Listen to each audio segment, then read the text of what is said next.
Okay, so I think we are live now. So we are starting, everyone. Good evening, everyone. Welcome to the LEDX Masterclass on Moot Research. I'm sure that this session will, as well as all the subsequent sessions, will help you a lot and enable all of you to learn a lot about mooting. As we all know, mooting is a very integral aspect of law school. It develops who we are, how we work, and significantly prepares us for our careers. And I would like to introduce you to our guest speaker for this particular session, Ms. Priya Kumari. Ms. Priya completed her graduation from NLU Ranchi and later did her LLM from NLU Jodhpur. She is currently an assistant professor at KP Mehta Law School from NMIMS, and she is also a PhD scholar from MNLU Aurangabad. She is highly interested in research and writing. She has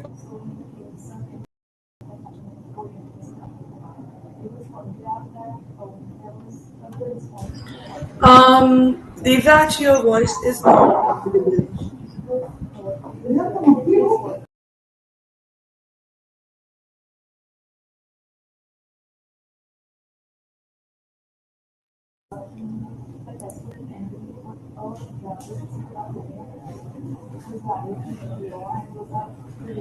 Devraj, I think there is some issue at your end. So what I'll do is I'll move forward with the introductions because as I can see, uh, students are getting a little bit, uncomfortable at this point. So I won't delay and make this a little bit more hasty so that we can get on with the session. So as Devraj was introducing, Priya is a graduate of NLU Ranchi. She has done her post-graduation from NLU Jodhpur. She has been a TRIPS fellow with OP Jindal Global Law School, as well as right now she's a PhD candidate at MNLU Aurangabad, and she's currently also working as an assistant professor with NMIMS Mumbai, Kirti Mehta Law School. And so, with her, in addition to her vast academic knowledge, she has also participated in several moot court competitions. And in addition to that, currently she is participating as a judge in many of these moot court competitions. And we are very thankful to have you with us, Priya. Thank you so much for your invaluable time. And on that note, I would hand over the mic to you, and I'm sure we are going to have a very constructive session. So, thank you. Thank you for such a warm welcome. That was actually a bit more than I expected. But hello, everyone. Um, am I not audible? No, you are perfectly audible. Okay, fine. So, hello, everyone. Um, as already introduced, hi, I am Priya, and I'll be talking about the basics of selecting a moot court proposition and how to research upon it. So, my areas have been research and writing properly. I have participated in moot court competitions, judged them as well.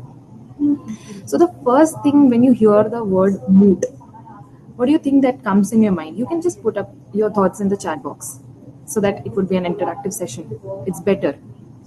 I mean, how do you go about selecting a moot court competitions or, say, for instance, participating in one?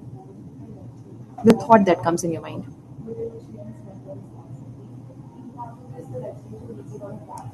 Have you ever seen or witnessed a moot court competition?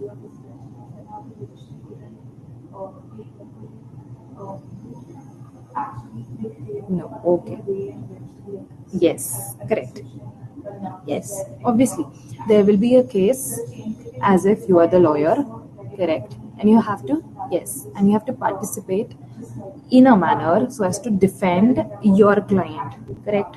The entire concept of moot is that so as to prepare you for the actual litigation that you will see after your graduation is done. So the first thing that comes into your mind when you look into a moot proposition is the actual moot proposition. Okay, it is the actual moot proposition that should be the first thing to be seen and witnessed and read thoroughly. It is only about the moot proposition that triggers you to select a particular moot court competition. Let me be very clear. Okay. Secondary hota hai when you select about, say for instance, because of the tags that are associated with it. Say for instance, if, say for instance, if it is organized by a national law university, or say for instance the Competition Commission of India, or a very good name like Surana and Surana, if they are conducting it, even that becomes a very secondary thing when you look into a moot problem, right? First thing that you need to see is the moot problem. Now when you look at the moot problem, it is not really essential that you have already studied that particular subject in your course. It is about the research bit of it. By research, I mean when you look into a moot proposition, you should get this feeling that I can read upon this stuff. For instance, if I like competition law and I am a second year student, right? Even a second year student who has never even studied or read about competition law can very well participate and win a particular. Am I not audible? Ma'am, you are audible, but your screen is It's stuck, which is what the students are talking about. oh, okay. Let me try once again.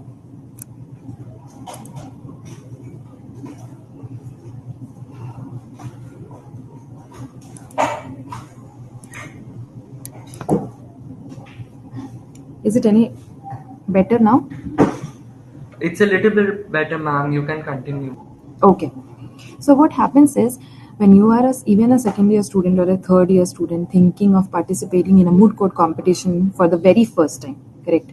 Okay. You see the moot proposition and decide whether or not you can read upon it.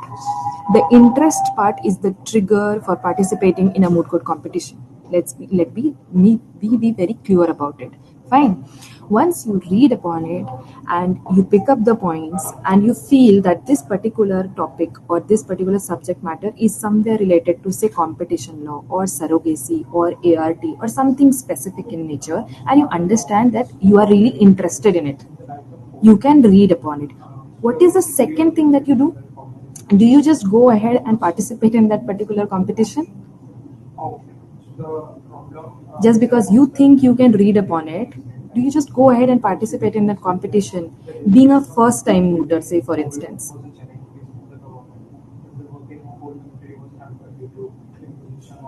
What is the second thing that you do?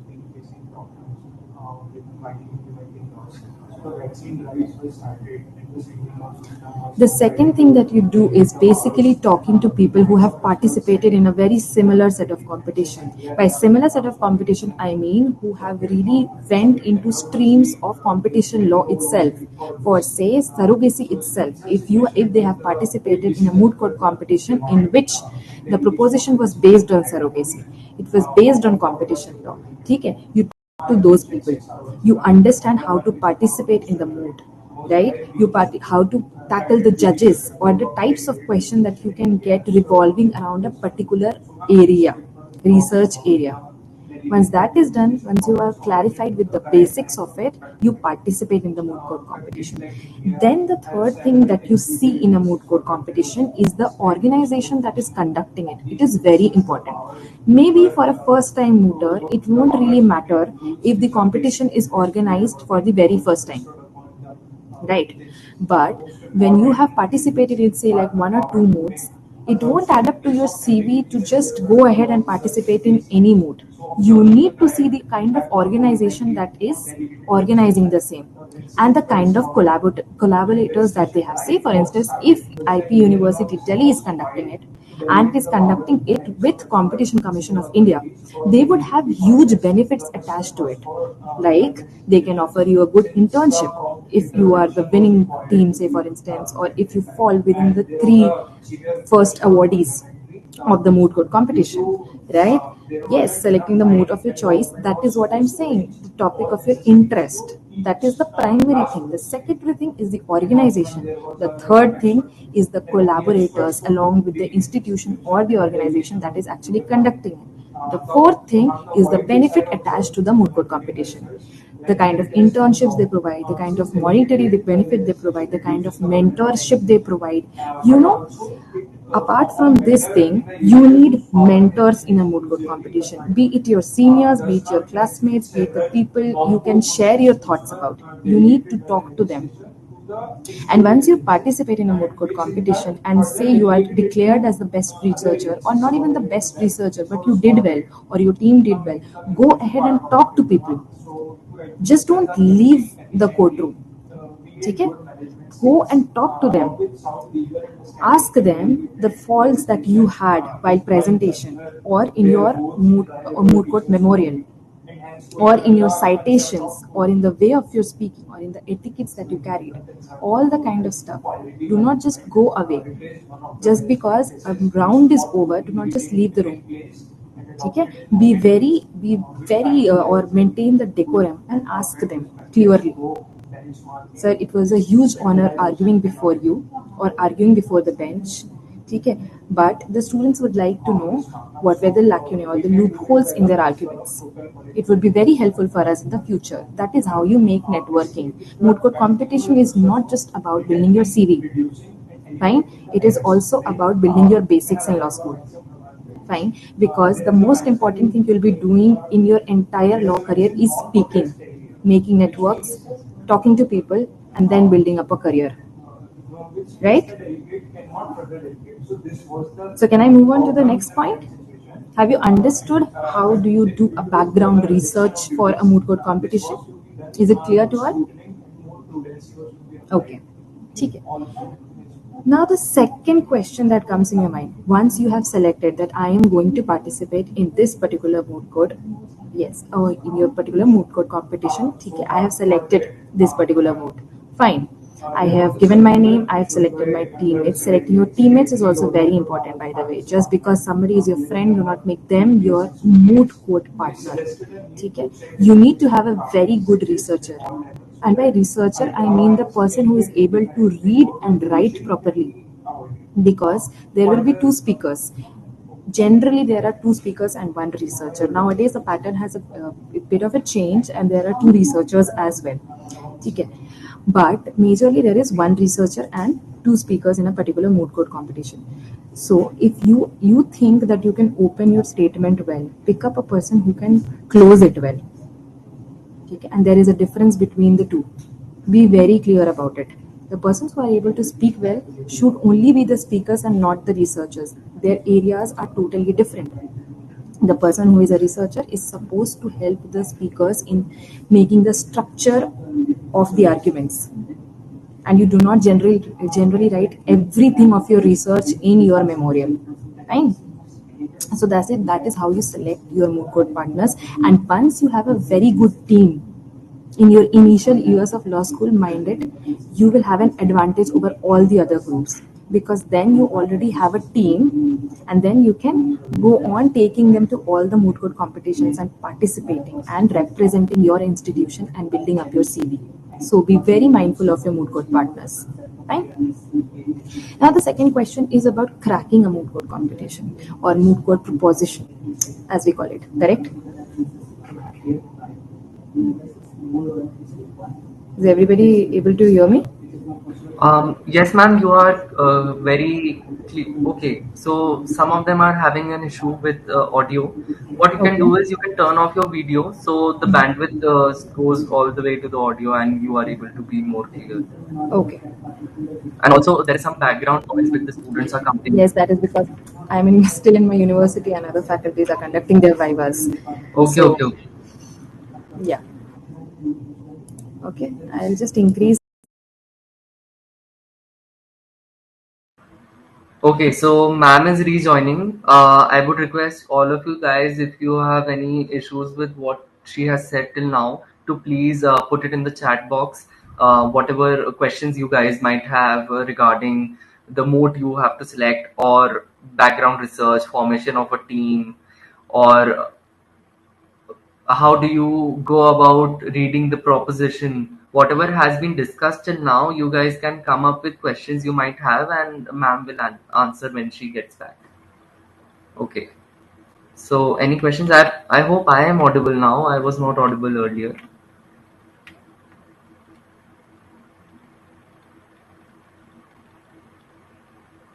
Yes, Sudarshan, I completely understand that.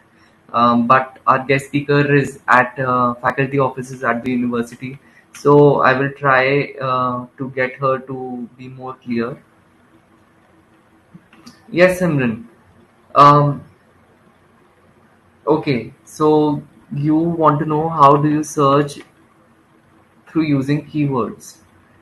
Do you mean research after you have been submitted a moot proposition? As ma'am pointed out, you have to talk to someone who has been part of a similar moot. Okay, so someone, for example, if our guest speaker today was a judge in a NLU CCI moot recently in Delhi. So if if it is the fourth or fifth or sixth edition of a moot, and that moot has been conducted previously, the most valuable feedback you get is when you talk to someone who has been part of that particular moot earlier. Okay, so ma'am is back and you can Yes. put forward. Okay, ma'am, one question we have here is how do you research a moot proposition using keywords on legal platforms like Manupatra? I think you have another session for that. Should I be covering that, or should Yeah, will yes, be? yes, I pointed that out. Yes. We have a follow-up session at 6:30 where our speaker will be Yes. specifically talking about using legal learning platforms like Manupatra and SCC. And ma'am is here to teach us about background research, how do we read the moot proposition, how a team is formed, how do we select the moot we go to. So Yes. you can talk about those questions. Yes. Because there are other speakers as well, and it's better that if you listen it from them. Okay. So I'll be moving on to how to crack a moot court proposition. So let us talk about a very simple passage. Remember the passages that you had in your school time, the English passages that you had to answer the comprehension bit of it. Remember, everybody?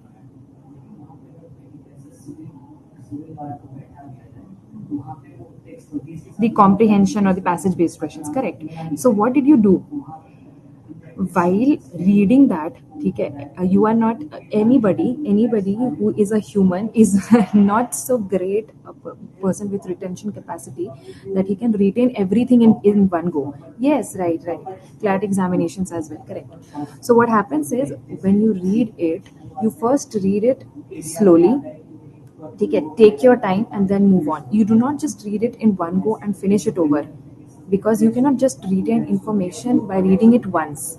Am I correct?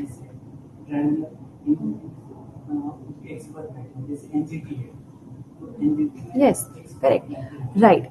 And a moot court proposition is the backbone of a moot court, right? If you do not remember what you read, you are not going to be able to prepare your memorial properly, nor be able to speak in your oral rounds properly. Let's be very clear, the beginning point of anything is reading and proper researching. So, reading and researching are entwined together, they go together. What will you research upon if you do not know what are the issues mentioned in your moot court proposition? Okay. So the first thing that I always refer to students is read your moot propositions thoroughly. And by thoroughly, I mean read it like 8 times, 10 times, 15 times, 20 times, as many times as it takes it to memorize properly. And by memorizing, I mean put the important facts at the tip of your fingers, because when you are presenting in your oral rounds, any judge, even if it is me, okay, the first thing that I'll ask you is to narrate the facts. Even if you, the first sentence that mooters usually speak is that, can we move on to the arguments advanced or the issues, say for instance, if the bench is well versed with the facts of the case. But no, many a times you will find people like me who will take you back to the facts, because facts is the one thing that you cannot really change. It's already provided. Okay? And it is the facts upon which you will apply your legal materials or arguments, correct? So you need to be thorough with your proposition. Fine, this is the first thing that you do. How do you do it?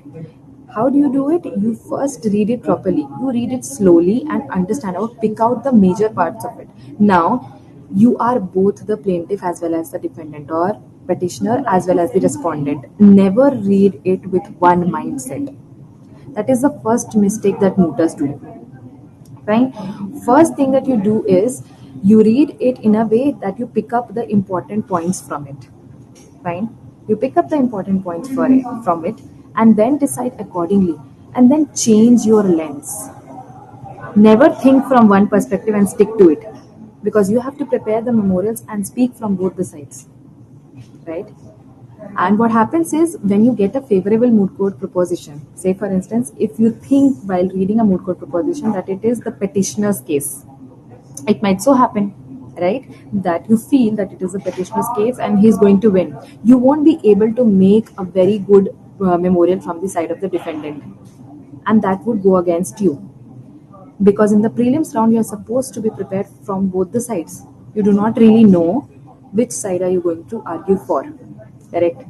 So you have to change your lens and then read the moot proposition again, pick up the facts which you think is highly essential with respect to the research area of the entire moot court competition. Now that you have picked up the facts, then build your narratives, right, from the side of the petitioner, from the side of the defendant or the respondent. Okay. Once you have done that, you have got a bunch of bullet points that you will portray in your memorial. You have to point out the facts in types of bullet points and not the entire paragraphs. This is again the second mistake that mooters do. Never put it in the form of passages. Nobody is going to read that. Treat the facts sheet of your memorial as the answer sheet of your examination. No examiner would like to read paragraphs and paragraphs of your answers. But if you have highlighted via bullet points or underlined those words, everybody will be interested in your paper and you will score better than your friend. The fact sheet is just like that. Okay? Pay attention to detail, pay attention to the most important fact that you think would help you to prove your case and put it in your fact sheet. But do not try to change the language or mold it or add additional facts to it. Okay? Because the people who are sitting over there and judging you know very well that you can do that and they can question you about that. So never do that. Right? But memorize it completely so that whenever you get asked in the oral rounds, you do not have to rush back to the fact sheet of your memorial. That creates a very bad image in front of the judges. Let me be very clear about it. So memorize the facts properly and then build up your legal arguments altogether based on that. So now have you understood how to crack a moot court proposition?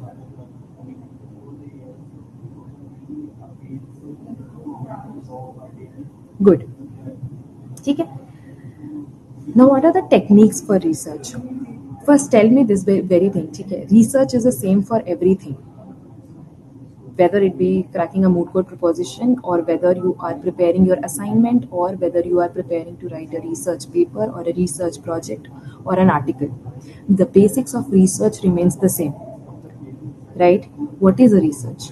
What do you mean by research? Apart from the similarity content or the plagiarism content or the copy pasting thing that you do in your assignment, what do you really mean by the word research?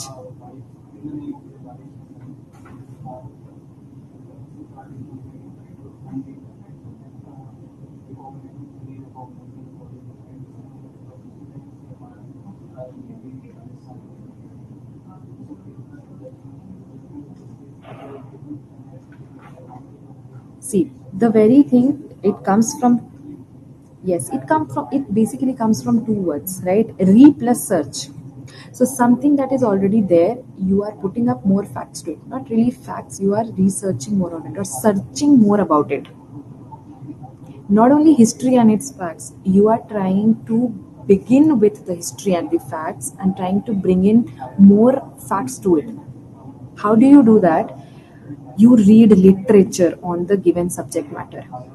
Say for instance, if your topic is climate change, okay, your topic is climate change, you will start reading the facets of environment first.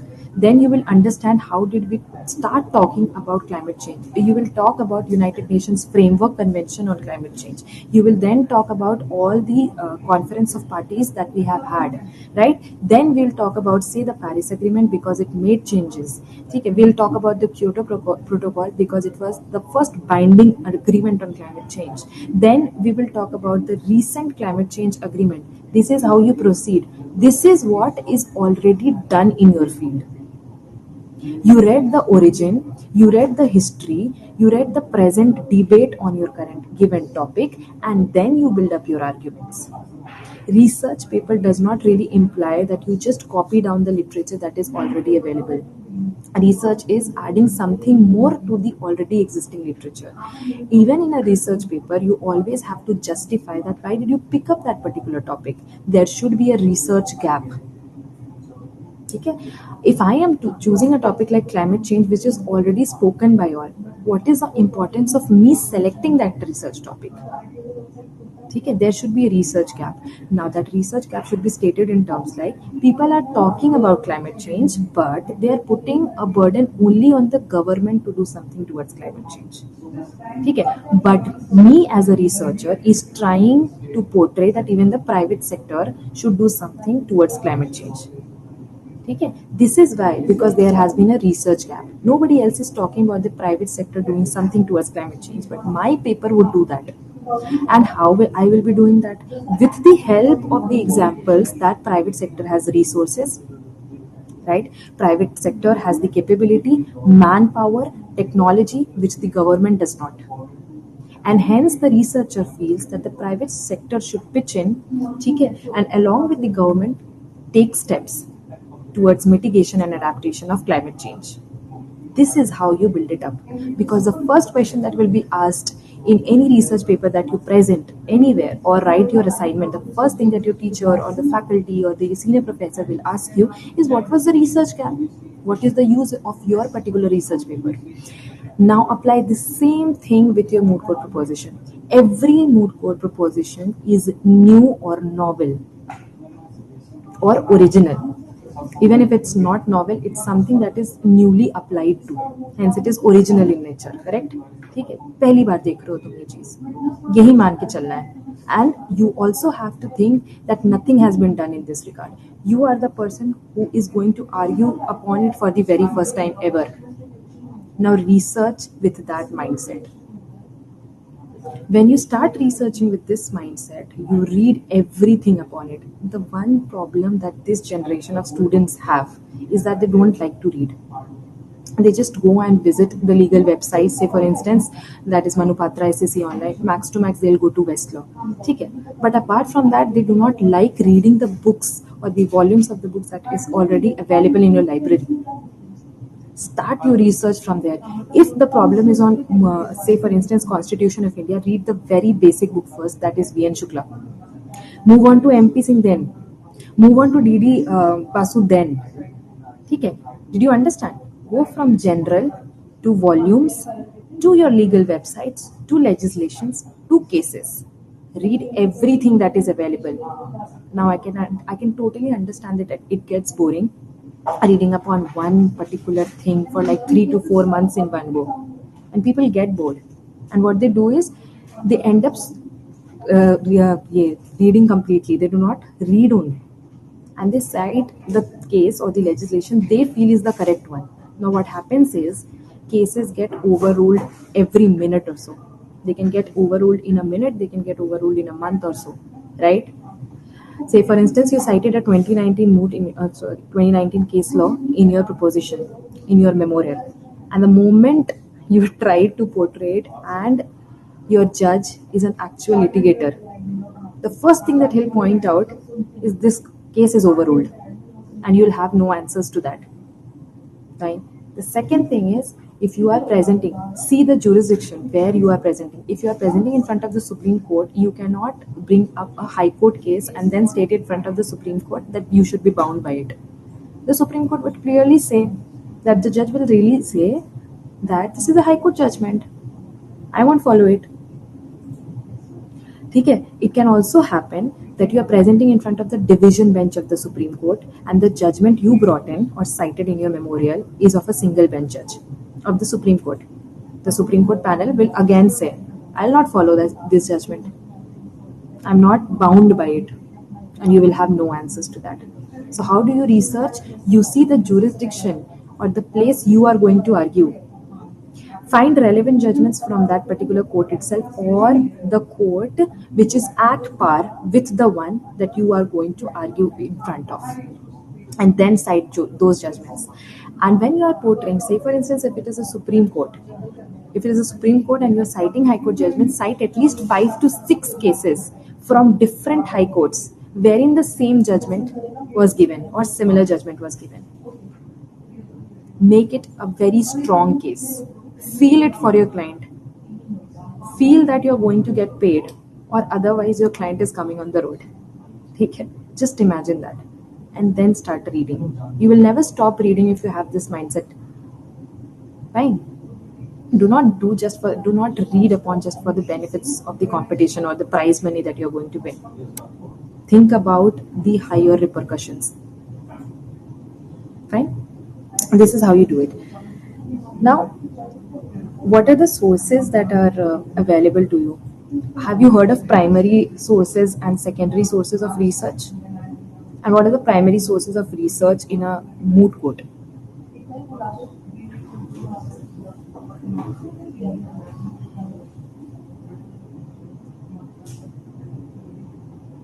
See, primary sources in a moot court competition would mean only legislations and cases. Proper legislations, acts, and I'm not talking about bills. Okay? Bills are something that are not yet passed or not yet enacted. They do not carry a legislative weightage. The proper statutes or the acts or the, say for instance, Indian Constitution are proper legislations. They carry weight. Then there are cases.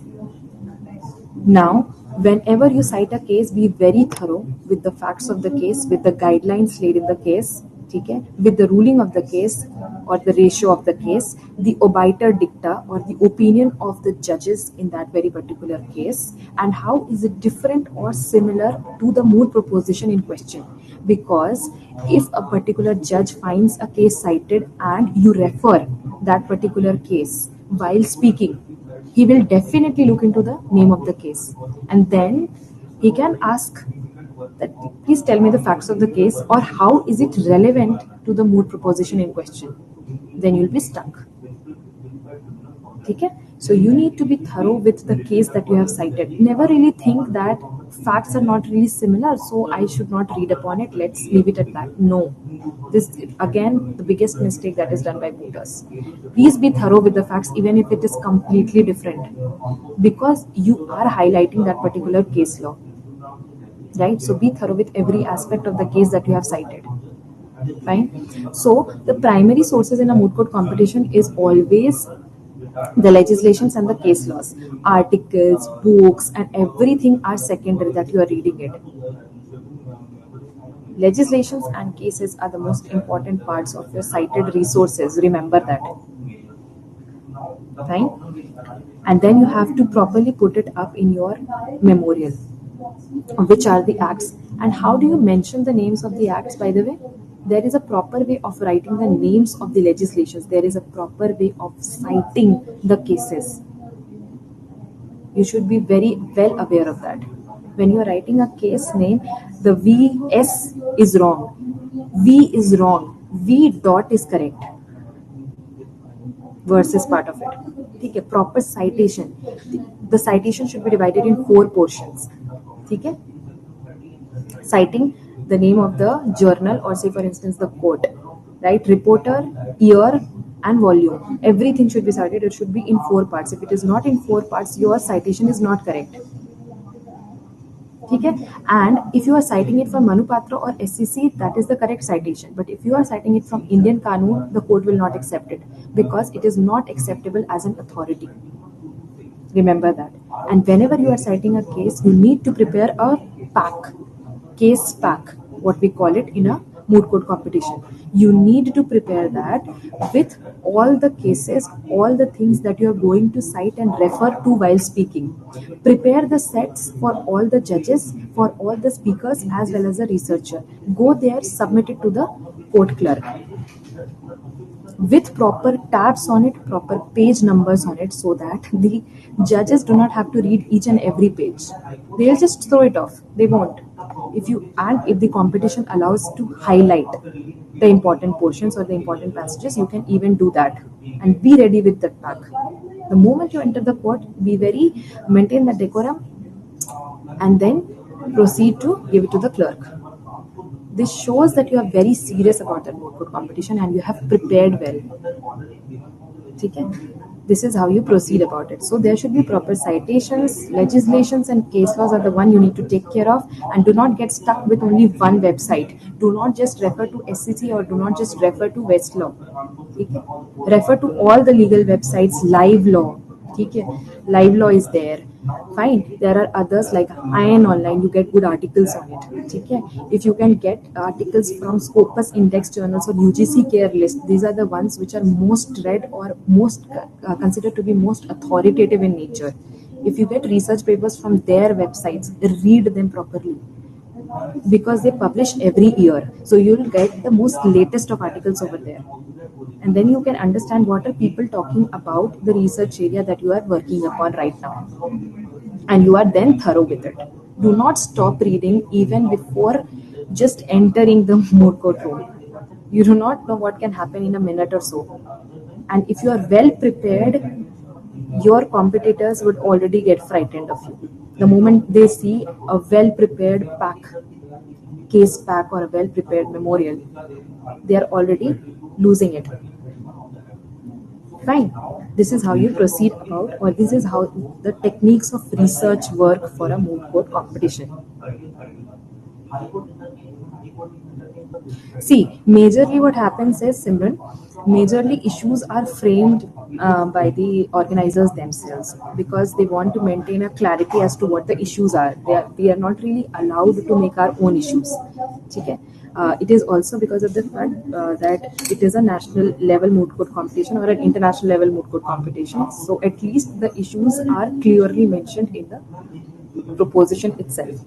So once it is clear, what happens is you just have to, yes, when it is not mentioned.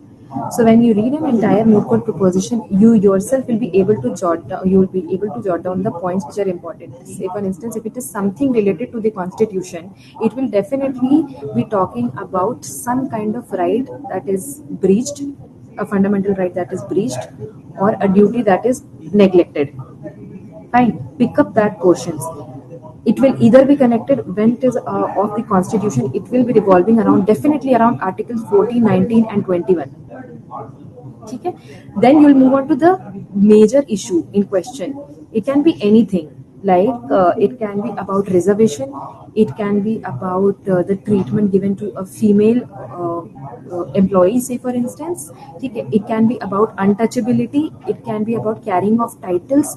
Okay? The moment you see those portions on which the story is based on, there would always be a character or a firm or an organization in the moot court proposition on which the entire moot court proposition is based.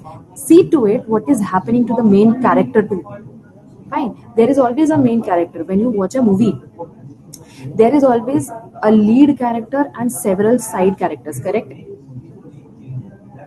Right? Yes. So what do? Do you follow the story of the background artist, or say the junior artist, or do you follow the story or the background story of the lead character? You follow the story of the lead character, correct?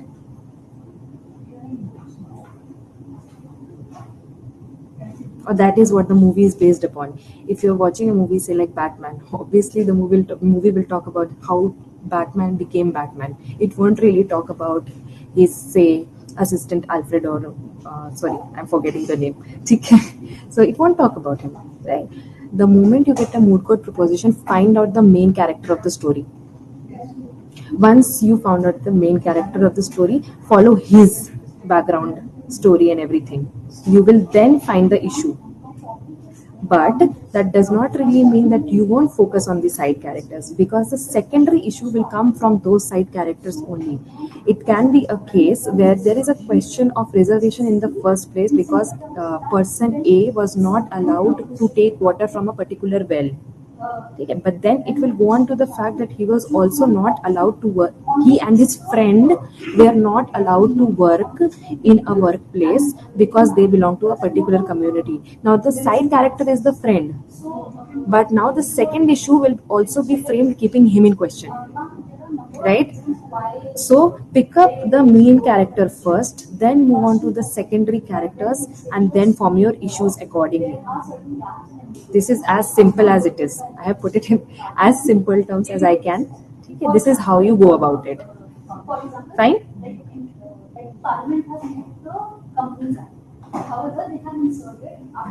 Is it okay? Is it any better? Okay.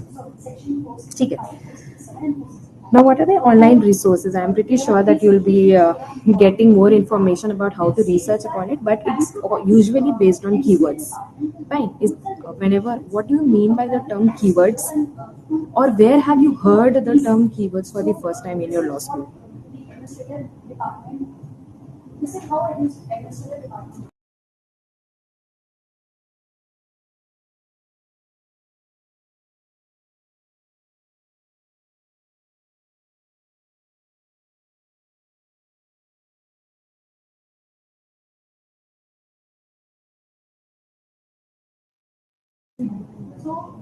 Okay, tell me one thing. Tell me one thing.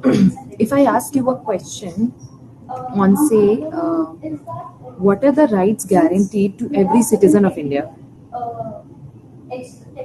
under the Indian Constitution? If this is the question, okay, tell me how you begin the answer, or the words that you feel are most important to be written in your answer sheet to gain marks.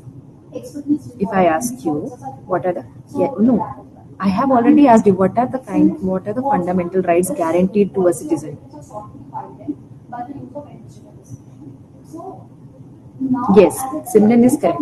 Say, for instance, if I've asked you a question in your examination pertaining to the fundamental rights that are available to every citizen, you will definitely mention Article 14, 19, 21, and things like that, correct? And then you will mention right to life and personal liberty. This becomes one keyword.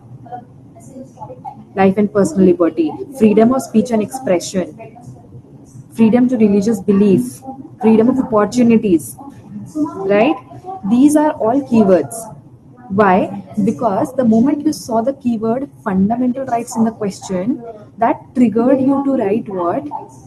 Sentences like personal liberty, speech and expression. These are the keywords in your answer, which the invigilator would look for in your answer to mark you. This is what happens in research as well. When you are using a website like Iron Online or Manupatra, you won't really write the entire issue, right? Or the entire statement. You won't get any answer, but you will definitely write speech and expression. Okay? Freedom, Article 21, Article 15, and then wherever those words are used, that would be displayed in accordance of their relevance. And then you can use the tabs that are provided here on Manupatra on the left hand side to sort it year wise, to sort it subject wise, to sort it quote wise. Everything is provided. For instance, if you're looking for High Court judgments, you can put on to High Court. For Supreme Court judgments, you can click on that. For the years 2019 and 2020, or from 1980s to the year 2020, you can do that. This is how you write it down. It is the same as what you do in your answer sheets to gain marks or to get the attention of your faculty, to check your answer sheet and give you more marks than your classmates. You use the keywords. In legislations, there are keywords. Whenever you are defining something, you have to use certain keywords to make a sentence out of it or to make meaning out of it. This is how you search on Manupatra, Iron Online, Live Law, West Law, anywhere. Then there are flags on it and everything that will be discussed later when you understand how to use Manupatra and everything, but this is the very basics of it. Never really do the mistake of writing the entire thing down in the search box. You won't get any relevant answer or any relevant case law. Once you have typed the keywords, sort it down according to your requirements and then start reading properly. And then relate it to the case at hand or the moot proposition that you have, whether or not it's relevant. Should I cite it or should I not? Is it very far-fetched according to my moot court proposition, or is it very near to the guidelines or to the facts that I already have? Okay.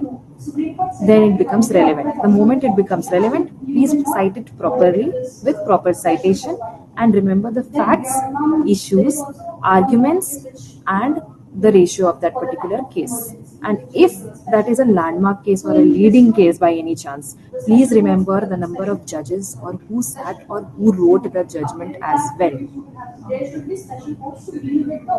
These are where you gain brownie points in a moot court competition. If you remember how many people sat for judging that particular question or judging that particular case, right? Or if you remember who wrote the judgment, or what was the majority judgment, or what was the minority judgment in that particular case.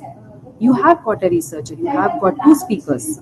Utilize your time properly, read upon all the legislation, cite them properly, read upon them properly. That is how you win a moot court competition. Otherwise, there are participants everywhere. Fine? I hope it's clear now, the basics of research.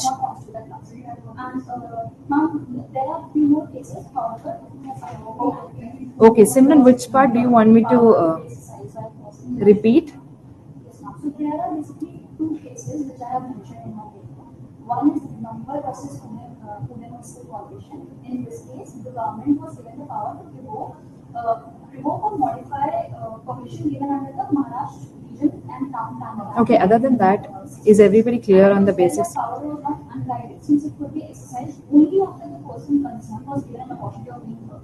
So the informing law. Yes, that's true. On the grounds that But there is a thing called Google Scholar. Have you heard of it? I cannot find the name of this person, but have you heard of the... Okay, so there is a thing called Google Scholar. Right. So just type it in your Google tab and you will find it. Right. And then type your keywords over there. Type your keywords on Google Scholar once you find the tab for it. Fine. And then you will find important articles or say important materials on the same. But as a law student, you should really be citing cases and stuff from Manupatra or Westlaw or SCC. That is what I feel. Yes. And even though it is not paid, I do not feel as a moot researcher you need to rely on that. It is just for your basic understanding and helping. No, not even case file. No, these are totally not acceptable. Not even Indian Kanun. Okay? It is good for your reading, for everyday reading, but not for the purpose of a moot court competition. Okay, the last part of research I was stating that how do you earn brownie points in a moot court competition? This is when you know about the case or the legislations that you have cited. Okay, about a case, what should be the thing? If you have cited a particular case, you should be thorough with the facts, you should be thorough with the majority and the minority judgment of that particular case, you should be thorough with the issues of that particular case, of the ratio of that particular case, and if possible, even the opinion of the judges. Fine. Also, if it is a leading case or a landmark case, please remember the name of the judges as well. If there was a bench or if it was a single bench, okay. Or say for instance, who has written the majority judgment. Fine. If you remember these points and you are thorough with it, and you are citing it while you are referring to the case and you are stating that, say for instance, Justice Chandrachud in this particular case wrote the judgment, it creates an impact on the judges. That you have taken this moot proposition very seriously, or moot competition very seriously, right? Otherwise, nobody does that, right? And the second thing is obviously citing everything properly. Your memorial should look structured. The moment anybody opens your memorial, it should not feel like a burden to them. It should feel so well structured, so well formatted. Everything is so put in place that the judges are basically happy to read it. That they are getting something good to read. Because they are there to learn more about things. They are not there to demean you or question you or demotivate you. They are also there to learn. Everybody is a learner. So if they find a good memorial in hand, they are already impressed by you. There is a structure. You do not write everything on your memorial. It is just a matter of reference. So you structure your arguments accordingly and then speak in detail and not write everything in detail. Right? These are the things that you should carry in your mind to gain those extra points. Okay?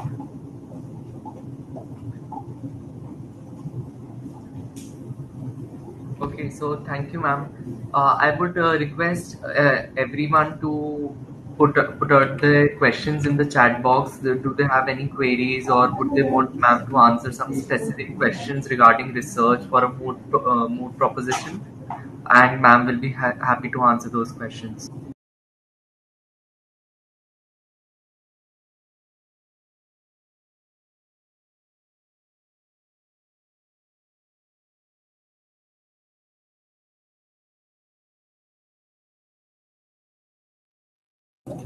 I hope everything was clear to everyone and you understood the basic part.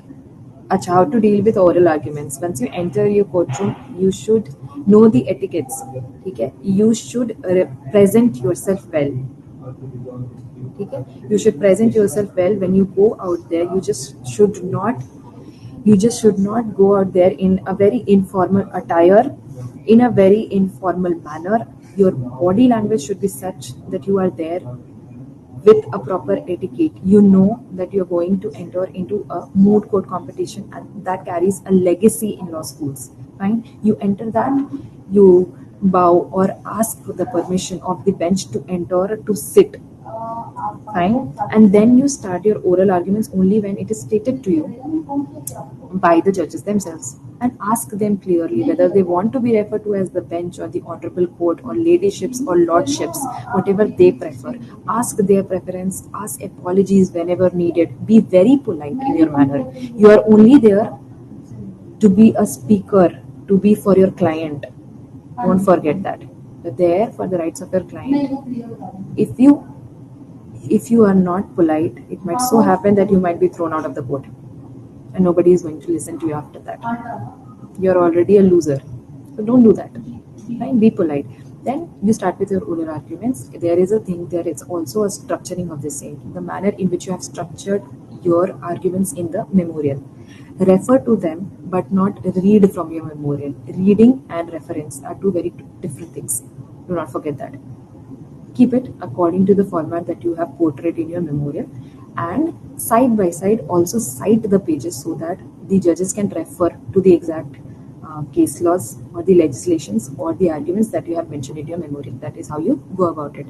Follow the format, that is, go issue wise. Divide the issues between speaker 1 and speaker 2 according to the time limit allotted. These are the very basics of arguing in front of a moot court bench. Clear?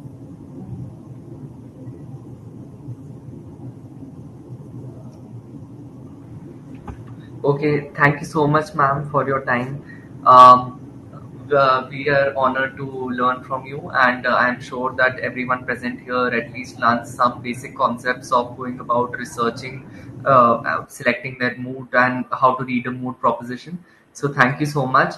And I request all the students present here to please attend the follow-up sessions, because we will be focusing on specific research in the next session, just starting in 5 to 10 minutes.